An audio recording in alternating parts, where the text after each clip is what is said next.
A práctica totalidade dos locais hostaleiros do Barbanza continúan a día de hoxe coa reixa botada. O inicio da fase cero, na que se permitía a apertura de bares e restaurantes para servir comida a domicilio, apenas tivo incidencia.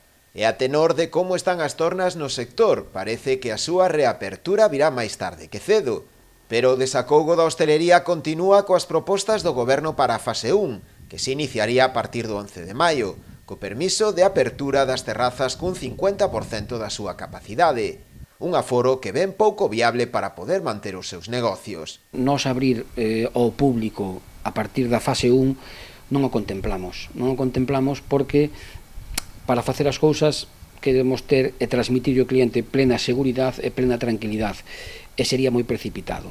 É dicir, abrir por empezar a facturar, despois da que está caendo, da que levamos xa perdido, sabes, por esperar unha semana ou 15 días máis non vai a ser a ruína absoluta.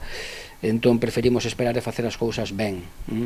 Para finales de maio, principios de xuño, eu penso que isto xa vai estar un poquinho máis estable, xa podemos dar outro tipo de garantías e seguramente teñamos menos limitacións con respecto aos aforos que nos marca a Administración. Outro dos problemas aos que aluden son os ERTE e a flexibilización á hora de poder ir incorporando os seus traballadores. A directora xeral comentamos o tema de que, por favor, que lle transmitiran ao Goberno Central, ao Goberno de España, a posibilidade de que nos flexibilizaran un pouquiño a incorporación do personal, é dicir, que flexibilizasen o ERTE e que puderamos ir retomando a xente que temos en plantilla en función do incremento da demanda, é dicir, a medida que vai isto normalizándose un pouquiño, esta nova normalidade, pois que poderamos ir incorporando personal. É que a maioría dos hostaleiros viven con gran incerteza esta situación, o ter que afrontar os mesmos gastos case a diario e co negocio pechado.